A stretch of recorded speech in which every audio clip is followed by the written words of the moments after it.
we don't have lectures. Like, we're just giving the PDFs like that. So I'm the one teaching myself. I'm the one composing my own notes. I should have known that 90,000 that we paid was too cheap. Once a girl likes you, but you don't know. You don't know. Once a girl likes you, but you. A girl likes you, but you. My name is Daniella. I'm a 100 level medicine and surgery student from Lagos State University. Hi, my name is Chioma. I'm a 100 level student of the Department of Medicine and Surgery. My hobbies include watching K-dramas and reading novels. So my journey into medical school was a bit long, it was tedious, it was challenging, it was everything. And I think what helped me was I started preparing for UTME early.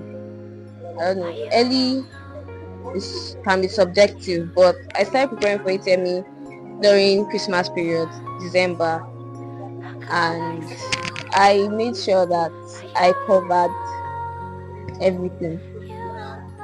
Past questions. I read according to the JAM syllabus, textbooks. I had really good teachers that I could go to whenever I did not understand a particular concept, and I worked really hard. I stayed up late, I read overnight, I attended JAM lesson in my school. So I guess that, and God too.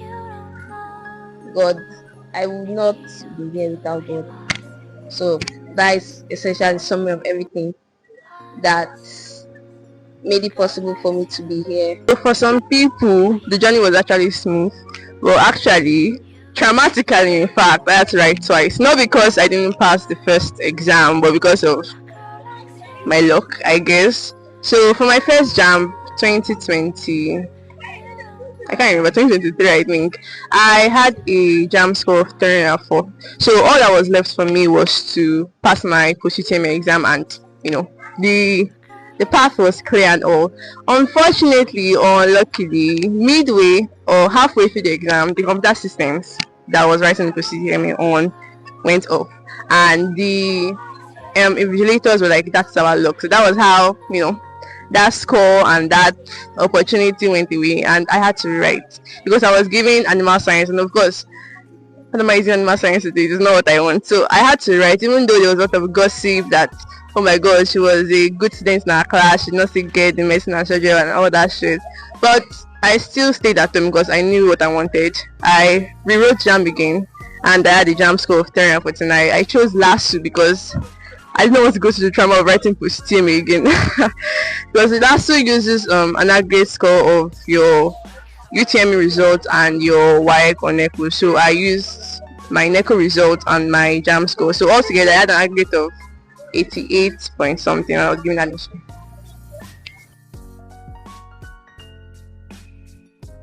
I've always wanted to study medicine because I've always wanted to impact life straight, give people on their deathbed sort of like a fighting chance to survive.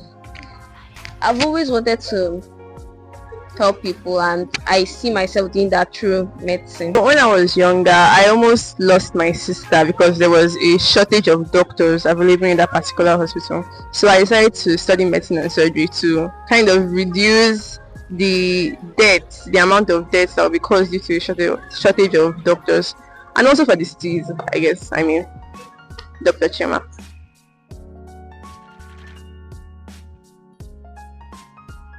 So pre-med was not what I expected it to be because it was not as intense as I expected it to be. It was sort of relaxed because of lectures were not too frequent like that. But there was always this like nagging thought at the back of my mind that I had to transit, and if I don't, I can't say I'm a medical student anymore because I'll be transferred to another pathway. So I think pre-med was actually kind of exciting, meeting new people, actually being in university. It was It was nice, actually. I enjoyed myself.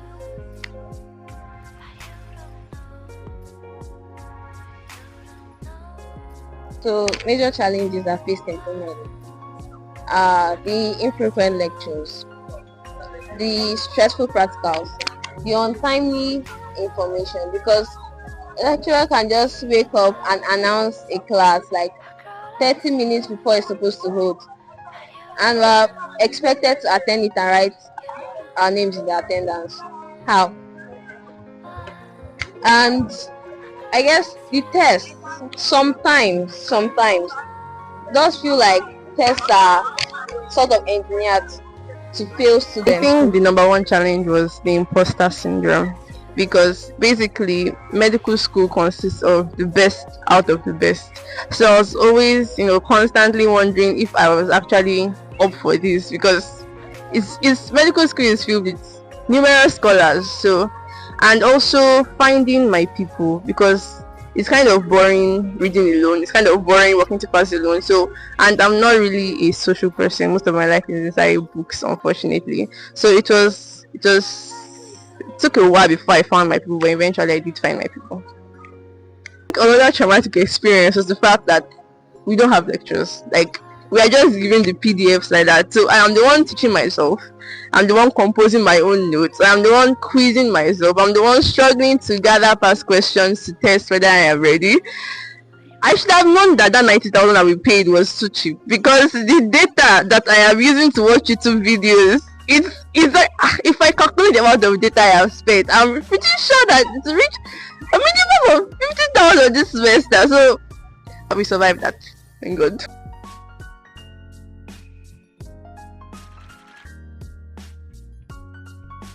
Okay, so in the next 2-3 years, I see myself dabbling into health informatics and research writing.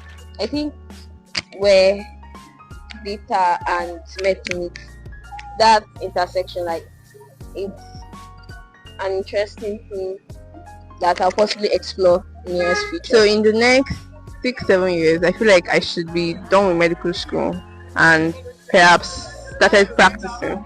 I would also like to educate the public about the abuse of herbal medicine, because there are sometimes in a public bus and I hear somebody advertising this miracle concussion that can miraculously cure brain tumors or cure goiters, and I'm like, that concussion that you are drinking can actually cause more harm than good, and it might actually be the reason of the early deaths of a lot of people. So I would like to educate people on that.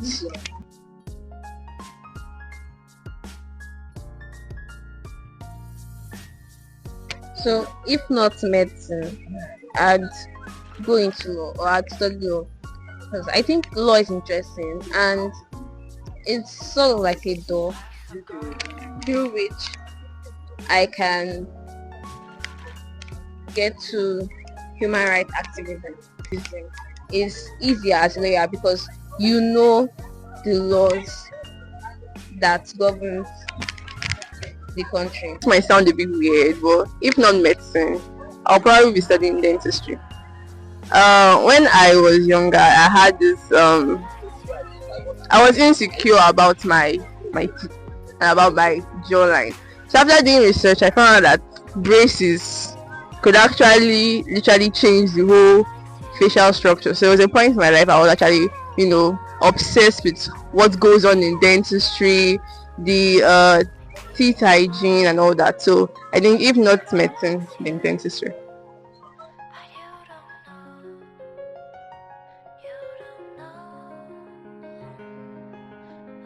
So my advice to medical aspirants is that, one, don't be afraid.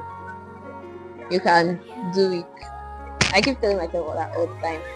I can do it. So there are always moments of doubt, but just know that you can do it. Many people have done it before you, so why won't you be able to do it? Secondly, is that don't get too carried away. Invest in like stepping into a whole new world, and it's very easy to get carried away. So always stay grounded. And another thing is, don't be carried away again by too much competition. Life is a race. Run in your own lane and don't enter someone else.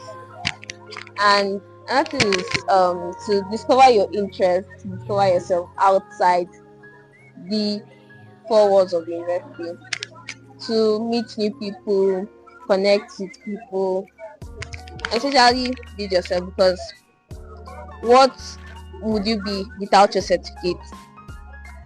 How would you